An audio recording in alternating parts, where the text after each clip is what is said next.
Hello everyone, welcome to DA Lectures.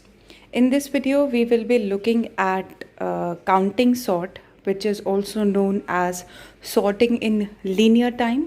That means इसकी जो time complexity हमारे पास आती है, that is linear. That means it is in order of n. Right so इसकी time complexity बहुत कम होती है और ये बहुत इंपॉर्टेंट है यूनिवर्सिटी एग्जामिनेशन में। इसका क्वेश्चन जो है वो कई बार रिपीटेडली पूछा जाता है। So let's start counting sort. Now talking about counting sort, it has certain assumptions and certain space requirement. So let us see it. तो इसके अंदर हम लोग एज्यूम करते हैं कि हमारे पास n रिकॉर्ड्स हैं, यानी कि हमारे पास n साइज़ का एरे है। Each record contains keys and data. That means जो हमारे पास हर एक रिकॉर्ड होगा, यानी कि हमारे पास एरे है, उसके अंदर जो एलिमेंट्स हैं उन्हें हम अपना एज अ डेटा कंसिडर करते हैं। And all keys are in the range of 1 to k। अब यहाँ पर 1 to k क्या है, आप लोगों का रेंज, इसको समझना बहुत इंपॉर्टेंट है। सी k का मतलब क्या है, यहाँ पर आपको एक रेंज दे दी गई है। फॉर एग्जांपल 10, तो जो आपका एरे होगा उसके अंदर जितना भी डेटा होगा उसके अंदर जो एलिमेंट्स होंगे वो 1 से लेकर 10 तक होंगे, यानी कि 10 will be the maximum number of it. वो लिमिट होगा, उससे आगे 11 नहीं हो सकता। सपोज k की वैल्यू 100 है, तो 1 से लेकर 100 तक के एलिमेंट्स जो हैं वो आप लोगों के एरे के अंदर होंगे, तो 101 नहीं हो सकता। तो what is k? Is the maximum element of your array, मतलब रेंज आपके एरे की, that is k। And talking about the space requirement is कि अनसॉर्टेड लिस्ट जो है आपके पास, दैट इज कैपिटल A आपका array. Sorted list will be an additional array. तो अब आप क्या करेंगे, इसके अंदर एक एक्स्ट्रा स्पेस लेंगे, मतलब आपका जो आंसर आएगा सॉर्टिंग के बाद, that will be stored in the array named B। उसका साइज उतना ही होगा ऑब्वियसली जितना कैपिटल A का है। और हम यहाँ पर एक और ऑक्सिलरी एडिशनल एरे लेंगे जिसको हमने कैपिटल C यहाँ पर डिक्लेयर करा है, जो कि काउंटिंग सॉर्ट है। तो हम देखेंगे कि वो एलिमेंट्स की काउंट को स्टोर करेगा कैसे, वो एल्गोरिदम जैसे आगे चलेगी तो हम वहाँ पर इस चीज़ को स्टडी करेंगे। So one thing over here that I wanted to mention is that counting sort is not an in place sorting algorithm. That means in place sorting algorithm वो होती हैं जिसके अंदर हम एरे को शफल करके क्या करते हैं, एरे को सॉर्ट करते हैं। But here we are not shuffling the array, we are using some additional space requirement, that is capital C। और कैपिटल C के मदद से हम लोग क्या करेंगे, एरे को सॉर्ट करेंगे। तो उसमें एडिशनल स्पेस की रिक्वायरमेंट है इनपुट एरे के अलावा। सो ये इन प्लेस सॉर्टिंग एल्गोरिदम नहीं है। This point is to be noted while starting counting sort. अब यहाँ पर जो हमारे पास मेन आइडिया होता है, what is the main idea behind counting sort? It says that for each value from I to k count the number of time the key occurs in the unsorted input array A। तो हम करते क्या है basically, यहाँ पर जो हमारे पास capital C एक एरे है उसके अंदर हम स्टोर करते हैं the frequency of the occurrence of the element. For example एक एलिमेंट है 2, तो 2 आपके एरे में कितनी बार अकर कर रहा है हम वो लिखते हैं। सपोज 7 आपके एरे में कितनी बार अकर करता है, तो हम 7 की फ्रीक्वेंसी को स्टोर करते हैं। तो that is the main essence of your counting sort. और फिर हम लोग क्या करते हैं इन द सेकेंड स्टेप, कि ये जो हम लोगों ने फ्रीक्वेंसी कैलकुलेट करी है उसकी मदद से हम अपना कैपिटल B बनाते हैं, जो कि हमारा सॉर्टेड एरे है। कैसे, वो भी हम एल्गोरिदम में देखेंगे। सो यहाँ पर हम लोगों को बस जो माइंड में रखने हैं वो बस 2 ही क्वेश्चन रखने हैं। हम अपना प्रॉब्लम स्टेटमेंट एनालाइज करके बस ये आइडेंटिफाई करने की कोशिश करते हैं कि हम लोगों को काउंटिंग सॉर्ट कब अप्लाई करना है। मीन्स जब हमें रेंज पता हो 1 से लेकर k तक की वैल्यू, जब मुझे k की वैल्यू पता होगी, मैक्सिमम एलिमेंट क्या है मेरे एरे का, जब मुझे पता होगा उस पॉइंट ऑफ टाइम पे I can use counting sort. And the second question that is we need to know कि हमारे पास मेमोरी रिक्वायरमेंट कितनी है, मतलब क्या मैं एडिशनल स्पेस ले सकती हूँ। बिकॉज जो आंसर स्टोर होगा वो B नाम के ऑक्सिलरी एरे के अंदर होगा, तो आंसर A में नहीं आएगा, अदरवाइज हम लोग ओवरराइट कर देते हैं अपनी एरे को। तो that is not in the case of counting sort, एक नया एरे बनता है। एंड सेकेंड थिंग, इसके अंदर कैपिटल C भी लिया जाएगा, वो भी एक एडिशनल एरे है। तो space requirement is very important. Now let's look at the algorithm. So here I would be obviously requesting you guys to just pause the video and note down this algorithm ताकि आप आगे के step आसानी से समझ सके. 11 steps की हमारे पास एल्गोरिदम है. काउंटिंग सॉर्ट ए बी के. ए आपका अनसॉर्टेड एरे, बी जिसके अंदर आप आंसर लिखेंगे एंड के is the range that is the maximum element of your array. तो अब आप क्या कहते हैं कि एक नया एरे बनाइए जिसके अंदर 0 से लेकर के तक एलिमेंट्स हों. सारे एलिमेंट्स को आप फोर्थ स्टेप देखिए उसके अंदर 0 कर देते हैं लूप लगाकर. देन आप अगर देखें स्टेप नंबर 6 में हम लोग काउंट कैलकुलेट कर रहे हैं कि कौन सा नंबर कितनी बार अकर करता है. अगेन एक फिफ्थ स्टेप में लूप लगाकर. 8th स्टेप को अगर आप लोग ध्यान से देखें तो यहाँ पर हम लोग क्यूमुलेटिव फ्रीक्वेंसी कैलकुलेट कर रहे हैं. एंड 10th और 11th स्टेप के अंदर अगर हम लोग देखें तो हम आंसर कैलकुलेट कर रहे हैं in the array known as capital B. So detail में देखते हैं इन सारे स्टेप्स को, but still I shall be requesting to pause the video and note down the algorithm so that you can relate with the example. अब counting sort जैसे हमने देखा, मैं जो यहाँ पर आप लोगों के साथ एग्जाम्पल ले रही हूँ उसके अंदर ऑब्वियसली हम यहाँ पर 3 एरेज को कंसिडर करेंगे. ए आपका जो अनसॉर्टेड एरे है, एलिमेंट्स अभी मैंने नहीं रखे हैं लेकिन अभी मैं इसके अंदर आपको इतना बता रही हूँ कि 8 एलिमेंट का यानी कि 8 साइज का मैंने एक एरे लिया है दैट इज कैपिटल ए. अब यहाँ पर कैपिटल सी और कैपिटल बी की ज़रूरत पड़ेगी मेरे को. वो किस तरीके से आया हम लोग देखते हैं. यहाँ पर देखिए एलिमेंट्स अभी मैंने यहाँ पर मेंशन कर दिए हैं. तो कैपिटल ए के अंदर आपके पास 8 एलिमेंट्स हैं, 2 5 3 0 2 3 0 3. ठीक है. सो कैपिटल ए आपका एक अनसॉर्टेड एरे है. अभी आप इसमें ध्यान से देखें तो 5 जो है वो इसका मैक्सिमम नंबर है. ठीक है. अगर आप कैपिटल ए एरे को ध्यान से देखें तो 5 इज द मैक्सिमम नंबर. तो जितने भी नंबर रेंज करते हैं वो 0 से लेकर 5 तक रेंज करते हैं. दैट मीन्स हमारे पास सारे नंबर किस रेंज के अंदर हैं, 0 से लेकर 5 तक के रेंज में. तो कैपिटल सी जो मेरे को काउंट कैलकुलेट करने के लिए एक एरे लेना है वो 0 से लेकर 5 तक के लिए लेना है. देखिए कैपिटल सी के जो इंडिसेस हैं यहाँ पर वो किसको रिप्रेजेंट करेंगे, आपके नंबर्स को. अगर आप कैपिटल ए के अंदर जितने भी नंबर्स लिखे हैं उनको ध्यान से देखेंगे तो वो नंबर 0 से लेकर 5 तक रेंज करते हैं. और जो हमारी इंडिसेस हैं सी की वो भी 0 से लेकर 5 तक रेंज करती है. तो दिस इज लूप नंबर 1 जो एल्गोरिदम में लिखा हुआ था जिसके अंदर हम लोगों ने एक नया एरे बनाया कैपिटल सी और उसके अंदर जितने भी एलिमेंट्स थे उनको 0 कर दिया बिकॉज अभी मुझे इनिशियली काउंट नहीं पता है. Right. So just remember over here is कि जो हमारे कैपिटल सी के इंडिसेस हैं वो किसको रिप्रेजेंट करेंगे, आपके एलिमेंट्स इन दी एरे को. ठीक है. आगे चलते हैं. Loop number 2. ठीक है, जो कि आपका स्टेप नंबर 5 और 6 आता है. अब पहले यहाँ पर मैंने एल्गोरिदम के 5 और 6 स्टेप को लिख भी रखा है. What we are doing, we are calculating the count of each element in capital A array. We can say that it can be be known as the frequency of the elements. देखिए अभी मैंने यहाँ पर highlight किया हुआ है capital A का पहला एलिमेंट है आपका 2. ठीक है. तो देखिए वो वाइट कलर के बॉक्स से हाईलाइटेड भी है. So just please look at the array. तो फर्स्ट एलिमेंट इज 2. ठीक है. तो अब आप कैपिटल सी के सेकेंड इंडेक्स पे चले जाइए. देखिए इंडिसेस किसको कॉरस्पॉन्ड कर रही है, एलिमेंट्स को. तो कैपिटल सी के सेकेंड इंडेक्स पे जाके 1 लिख दीजिए. मीनिंग आपने ए को लेफ्ट से लेकर राइट तक स्कैन करना शुरू करा. पहला एलिमेंट 2 आया, दैट मीन्स 2 की एक अकरेंस हो गई हमारे पास. तो जो हमारे पास सेकेंड इंडेक्स है उस पर क्या लिख दिया हमने जाकर 1. ठीक है. पहले था 0 तो 0 + 1 इज 1. तो 2 की फर्स्ट अकरेंस. अब आगे चलते हैं. तो नेक्स्ट एलिमेंट क्या है, 5. तो 5 वाले नंबर पर चले गए. देखिए रेंज इसीलिए हम लोगों ने जो उसके इंडेक्सेस रखे थे वो 0 से 5 रखे थे ताकि हम सारे एलिमेंट्स को कवर कर सके. तो 5 आ गया. तो 5 पे गया, 5 पे 1 लिख दिया कि एक बार 5 आ चुका अब हमारे एरे में. आगे चलते हैं, 3 पर आते हैं. तो देखिए 3 पर गए तो 3 वाले इंडेक्स पे जाके 1 रख दिया. 0 + 1 1. दैट मीन्स 3 एक बार अकर कर चुका. ठीक है. इसी तरीके से 0 पर गए तो देखिए 0 एक बार अकर कर चुका तो 0 पे 1 लिख दिया. अब देखिए 2 दोबारा अकर हो रहा है. अब एरे को ध्यान से देखिए, जो 2 है वो इंडेक्स नंबर 1 पर भी अकर करा था. ठीक है. तो एक अकरेंस वो थी और अभी 5th पर हम हैं तो 5th पर भी देखिए 2 है. तो here it is the second occurrence of 2. तो अगेन 2 वाले पॉइंट पर गए और 1 + 1 कर दिया तो वो 2 हो गया। देखिए अब तक 2 2 बार अकर कर चुका। सिमिलरली 3 पर जाते हैं तो अभी देखिए 3 जो है वो 3rd इंडेक्स पर भी था, 6th इंडेक्स पर भी है, तो देखिए वो 1 + 1 अगेन 2 हो गया। अब 0 पे जाते हैं तो देखिए 0 भी जो है वो दोबारा अकर करा है, तो अगेन दैट इज 1 + 1 2 हो गया। और last but not the least, अब हम लोग लास्ट एलिमेंट पे हैं, दैट इज 3। तो 3 ऑलरेडी 2 बार अकर कर चुका है, पहले इंडेक्स नंबर 3 पे, फिर इंडेक्स नंबर 6 पे, और अभी लास्ट में इंडेक्स नंबर 8 पे, तो that will be 2 + 1 that is 3। तो यहाँ पर अगर हम लोग देखें तो this particular slide will be showing you the number of count of each element in the capital A unsorted array.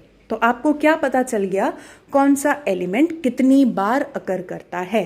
तो स्टेप नंबर 5 और 6 यहाँ पर कंप्लीट होते हैं और हमें हर एलिमेंट का काउंट पता चला। आगे चलते हैं।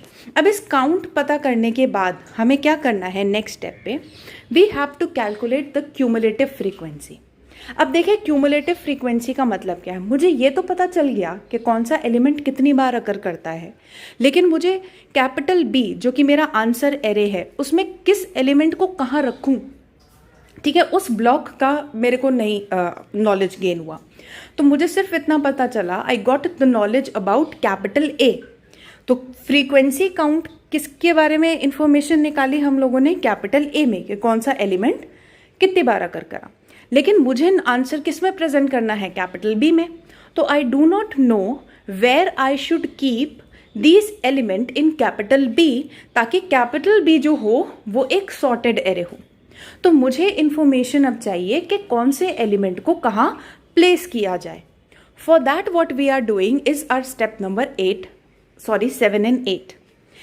इसके अंदर हम लोग क्यूमुलेटिव फ्रीक्वेंसी निकाल रहे हैं, यानी कि एरे के एलिमेंट्स को ही ऐड कर रहे हैं। तो देखिए कैसे किया हम लोग करते हैं। 8th स्टेप है CI = CI + CI - 1। अब इसका मतलब क्या है, हाईलाइटेड पॉइंट देखिए, आपने 2 एलिमेंट्स मैंने हाईलाइट करे हैं, दैट इज 2 and 0। तो देखिए किस तरीके से यहाँ पर हम लोगों ने क्यूमुलेटिव फ्रीक्वेंसी निकाली। अगर आप ध्यान से देखें, what I am doing is, देखिए 2 और 2 तो रिपीट कर दिया। देखिए पहला एलिमेंट एज इट इज लिख दिया, यहाँ पे 2 था, 2 यहाँ पर एज इट इज लिख दिया। आगे देखिए हमारे पास क्या है, 2 and 0, तो 2 + 0 is 2, ठीक है। तो हमने क्या करा, 2 और 0 को ऐड करके आगे लिख दिया 2। तो एक अपना वैल्यू और एक उससे पीछे वाली वैल्यू को ऐड करके हम आगे बढ़ते चले जाते हैं। मैंने 2 बार एरे दिखाया, but this is actually over writing the values, but still आपको समझ में आएगा। 2 + 0 इज जो हाईलाइटेड पॉइंट है, देखिए वहां पर मैंने इसको 2 कर दिया। आगे देखिए वो 2 लिख दिया है वहां पर, अब आगे वाली वैल्यू भी 2 है, तो 2 + 2 क्या हो गया मेरे पास, 4, ठीक है। तो दिस इज ओवर राइटिंग, एक आगे वाली वैल्यू में पीछे वाली वैल्यू ऐड करते जाइए। तो आगे हम लोग 4 में 3 ऐड करेंगे, ठीक है। तो आगे देखिए 4 में 3 ऐड किया तो आई गॉट 7। आगे हम क्या करेंगे, 7 में 0 ऐड करेंगे तो दैट इज 7, और फिर आगे क्या करेंगे, 7 में 1 ऐड करेंगे तो दैट इज 8। सो एक्चुअली हमने किया क्या, अभी यहाँ पर हमने एरे की क्यूमुलेटिव फ्रीक्वेंसी निकाली। चाहे तो एक बार फिर से आप लोग इस चीज़ को प्लीज़ मेरे साथ साथ नोट करते जाएं और एक एक स्टेप सॉल्व करते जाएं, ताकि आप लोगों को क्वेश्चन प्रिपेयर हो जाए। करेक्टनेस चेक करने का तरीका ये है, क्यूमुलेटिव फ्रीक्वेंसी निकालने के बाद जो लास्ट इंडेक्स आएगा आपका, जैसे यहाँ पे लास्ट इंडेक्स है आपका 5, तो 5 पे वैल्यू रखी हुई है 8। आप ध्यान से देखिए आपके पास टोटल एलिमेंट कितने हैं, 8, ठीक है। तो that is the way of checking कि आप सही सॉल्व कर रहे हैं या नहीं कर रहे हैं। अगर आप लास्ट इंडेक्स देखेंगे तो आपका आंसर 8 आया है और आपके पास टोटल एलिमेंट भी जो थे वो 8 थे, ठीक है। अब बाद में देखते हैं कि आगे हमें एक्चुअली अब क्यूमुलेटिव फ्रीक्वेंसी से हमें अंदाज़ा मिला कि कौन से एलिमेंट को हम कहाँ रखेंगे। तो देखिए 5th एलिमेंट जो है आपका, अगर मैं लास्ट इंडेक्स से ही समझाऊँ तो कैपिटल सी का लास्ट इंडेक्स 5 है, और 5 किसको कॉरस्पॉन्ड करता है, एक एलिमेंट को कैपिटल ए के। तो उसे कहाँ रखना है, मुझे कैसे पता चला, उसे मुझे 8th इंडेक्स पे रखना है। एंड डेफिनेटली सॉर्टेड एरे के अंदर जो आपका मैक्सिमम एलिमेंट होगा वो लास्ट एलिमेंट होगा। सो हमें क्या इन्फॉर्मेशन गेन हुई कि कौन से एलिमेंट को कहाँ रखना है। Now let us see how you will be checking it with the help of step number 10 and 11, ठीक है। तो ये मेरे पास आंसर आया। अब आते हैं आगे वाले स्टेप में 9, 10 and 11। अब देखिए यहाँ पे मैंने लेफ्ट हैंड साइड पे अगर आप देखेंगे तो उसको प्रोग्रामेटिकली सॉल्व भी कर रखा है, बट स्टिल आप लोग एरेस पे ध्यान दीजिए और जो मैंने एरो लगा रखे हैं उनसे भी आप इस चीज़ को समझेंगे। नाइन्थ स्टेप में हमने क्या करा है, एक डिक्रीजिंग लूप लगाया है। दैट मीन्स हम लोग लास्ट नंबर से शुरू हुए हैं और 1 तक जा रहे हैं। तो हम लोग कहाँ से शुरू हो गए, अपने कैपिटल ए के लास्ट इंडेक्स से, दैट इज 8। ठीक है, तो अब 8 पे एलिमेंट क्या रखा हुआ था, 3। एरोज को ध्यान से देखिए, अभी जो हमने क्यूमुलेटिव फ्रीक्वेंसी निकाली थी that was for capital C array. तो अभी हम लोग थर्ड इंडेक्स पे गए हैं कैपिटल सी के, राइट, और उस पर वैल्यू क्या रखी हुई है मेरे पास, 7। ठीक है, तो अब आप 7th इंडेक्स पे चले जाइए बी के, और कौन सा वैल्यू रखिए, जो ए के अंदर सर्कल किया हुआ है। तो देखिए हम पता लगाना चाहते हैं कि ये आखिरी एलिमेंट 3 कहाँ रखा जाएगा। तो उसके लिए क्या किया, क्यूमुलेटिव फ्रीक्वेंसी वाले से कहा अच्छा चलिए आप मुझे बताइए कि 3 को कहाँ रखना है। तो उसके इंडेक्स से पूछा भाई 3 को कहाँ रखना है, उसकी पोजीशन है तुम्हारे डेटा पे, तो 7 क्या है उसकी पोजीशन। तो उसने 3 को उठाकर कहाँ पर रख दिया, 7 को। तो लेकिन अब 3 की जो पोजीशन है वो 1 तो भर गई। ठीक है, अब अगर दोबारा कभी 3 आता है तो हम 7 पोजीशन पर तो नहीं रख सकते, वो तो ओवरराइड कर जाएगा, और मेरे को तो 8 के 8 एलिमेंट चाहिए, ओवरराइड तो करना नहीं है। तो क्या किया, वी परफॉर्म्ड स्टेप नंबर 11, यानी कि हमने क्या करा, उस पोजीशन को जो वैल्यू रखी हुई थी 7 उसे 1 कम कर दिया। मतलब अगर फिर कभी 3 अकर करता है तो कहाँ रखोगे, 7 के जस्ट पीछे। ठीक है, तो बहुत ध्यान से देखिए क्या करा हम लोग ने, एक वैल्यू कम कर दी कि फिर कभी अगर 3 अकर करता है, क्योंकि आप खुद देखिए अगर, तो जो 3 अकर करता है वो 3 बार अकर करता है। अरे मैं तो कहाँ रखोगे, तो 3 ब्लॉक चाहिए उन्हें रखने के लिए, करेक्ट। तो वो क्या करा, एक स्टेप पीछे, तो 7 - 1 दैट इज 6। अब आगे देखते हैं, एक लूप आगे चलते हैं, 0 पर आ जाते हैं। ठीक है, अब देखते हैं 0 को मुझे कहाँ रखना है। तो 0 को रखने के लिए मैं किसके पास गई, क्यूमुलेटिव फ्रीक्वेंसी वाले एरे पे, भाई प्लीज मुझे बताइए मैं अब 0 को कहाँ रखूं। ठीक है, तो उसने 0 को पूछा, ओके 0 को कहाँ रखना है, बोले सेकंड इंडेक्स पे रख दो। तो सेकंड इंडेक्स पे गए और 0 को रख दिया, करेक्ट। लेकिन अगर फिर कभी 0 दोबारा अकर करा तो क्या करेंगे, स्टेप नंबर 11, 2 - 1 दैट इज 1। तो हमने स्टेप नंबर 11 करा, जो वैल्यू रखी हुई थी उसे 1 कम कर दिया। तो अभी फिर कभी अगर 0 आएगा तो आप कैपिटल बी में देखिए, 0 से पहले सेकंड इंडेक्स से पहले आ जाएगा, the array will be sorted. ठीक है, अब एक स्टेप और चलते हैं, 3 को कहाँ रखें भाई, तो 3 को कहाँ पे प्लेस करना है, let us ask to the cumulative frequency 1 array. तो we went to array number C and उससे पूछा भाई 3 को कहाँ रखें। तो देखिए अब 3 को मैंने 6th इंडेक्स पे रख दिया था, बिकॉज देखिए 8th वाला भी 3 था, तो वो ऑलरेडी प्लेस हो चुका है 7th इंडेक्स पे। तो अभी कहाँ रखना है, उसको 6th इंडेक्स पे रखना है। तो देखिए 6 पे रख दिया। अब क्योंकि अब फिर कभी अगर दोबारा 3 अगर करा तब क्या करेंगे भाई, तो एक काम किया, उसको और कम कर दिया, उसको कहा okay let it be 6 - 1 that is 5। ठीक है, और पीछे चलते हैं, वी वेंट टू 2। अब 2 को पूछा भाई, किससे पूछा, सी से, भाई आपके पास इंडेक्सिंग पे गए उसके 2 पे, 2 को कहाँ रखना है, उसने कहा 4 पे रखना है। तो देखिए 4 पे ले जाके रख दिया। और पीछे चले तो 0 आया, देखिए 0 अभी प्लेस हो चुका था, तो 1 था, उसने पूछा भाई कहाँ रखना है, तो उस पे गए वैल्यू पे, तो उसकी वैल्यू पे 1 रखा हुआ था, तो देखिए उसको 1 पे रख दिया। और फिर कभी अगर 0 अकर करता है तो 0 कर दिया, ऑल्दो वो अकर नहीं करेगा, बट एट ईच स्टेप हम ये प्रिकॉशन लेके चलते हैं, if there is a repetition of the number where to place them exactly, correct. अभी देखिए 3 को दोबारा से आया, तो देखिए 5 हो गया था, देखिए अब तीनों 3 आ गए हमारे पास, और हमारा ये जो सॉर्टिंग जो है वो ऑलमोस्ट कंप्लीट होता जा रहा है। अब देखिए 5 के पास जाते हैं, तो वो 8th पे था, वो लास्ट इंडेक्स पे चला गया। अब 2 के पास जाते हैं, तो देखिए 2 की वैल्यू 4 थी, उसे 3 कर दिया गया था, तो दैट मीन्स अब वो 2 के पास आ गया। तो सी अभी अगर मैं इसको इन अ नटशेल आपको एल्गोरिदम को एक्सप्लेन करूँ, तो आप इसके अंदर देखें तो सबसे पहले मैक्सिमम एलिमेंट निकाला, उसके इंडेक्सिंग के हिसाब से 0 से लेके मैक्सिमम एलिमेंट तक कैपिटल सी रखा, उसके अंदर एलिमेंट की काउंट लिखी, उसके बाद फ्रीक्वेंसी कैलकुलेट करी, और उसके बाद ये वाले स्टेप्स परफॉर्म करके हम लोगों ने कैपिटल बी जो है वो क्रिएट कर लिया। तो आई थिंक एल्गोरिदम बहुत ईजी है, अगर आप लोगों को इसके स्टेप समझ में आ जाएं तो the best practice will be write down the algorithm once, solve the question along the video, and I think कि आप लोगों को उसके बाद कोई इशू क्रिएट नहीं होगा। लास्ट जो चीज़ हमारे पास आती है इसके अंदर, इसकी एनालिसिस, बिकॉज हम डा की बात कर रहे हैं, तो हर एक केस के अंदर आप लोगों को हर एल्गोरिदम की एनालिसिस पता होना बहुत ज़रूरी है। काउंटिंग सॉर्ट की जो टाइम कॉम्प्लेक्सिटी आती है वो लीनियर आती है, हम लोगों ने स्टार्टिंग में ही पढ़ लिया था। तो बात करते हैं, जो हमारे पास डोमिनेंट फैक्टर्स होते हैं वो होते हैं हमारे एल्गोरिदम्स के लूप्स। तो इसलिए मैंने ये लूप्स जो हैं वो पहले से ही मार्क किए हुए हैं 1 से लेकर 4 तक। पहले लूप की बात करते हैं, that is on step number 3। तो अगर इसके अंदर देखें तो एक फॉर लूप चल रहा है अप टिल के, तो बिग O ऑफ के जो है इसकी टाइम कॉम्प्लेक्सिटी होगी। सेकेंड लूप की अगर मैं बात करती हूँ तो एट स्टेप नंबर 5 वो कैपिटल ए पे चल रहा है, 8 एलिमेंट हैं यानी कि n एलिमेंट्स हो सकते हैं, तो दैट मीन्स वो लूप चलेगा बिग O ऑफ n तक। सिमिलरली स्टेप नंबर 7 फिर से k तक चल रहा है, तो again big O of k, and the last loop वो फिर से कैपिटल ए के ऊपर जो है एग्जीक्यूट हो रहा है, तो that means big O of n। तीनों का समीशन लेते हैं, बिकॉज देखिए यहाँ पे नेस्टिंग नहीं है लूप्स की। जो लोग स्टार्टिंग से वीडियोस फॉलो कर रहे हैं उन्हें पता होगा कि नेस्टिंग होती है तो मल्टीप्लिकेशन होता है, here will be simple addition. तो टाइम कॉम्प्लेक्सिटी आती है ट्वाइस ऑफ n प्लस के, और अगर k जो है वो नेग्लिजिबल है n के कंपैरिजन में, if n is a large number, then we can conclude that the time complexity of counting sort will be linear, that is big O of n. So that was all with counting sort. I hope आपको counting sort जो है वो totally clear रहा होगा. For in case अगर कोई भी doubt हो, then feel free to ask your query. Thank you so much and I shall be seeing you in the next lecture.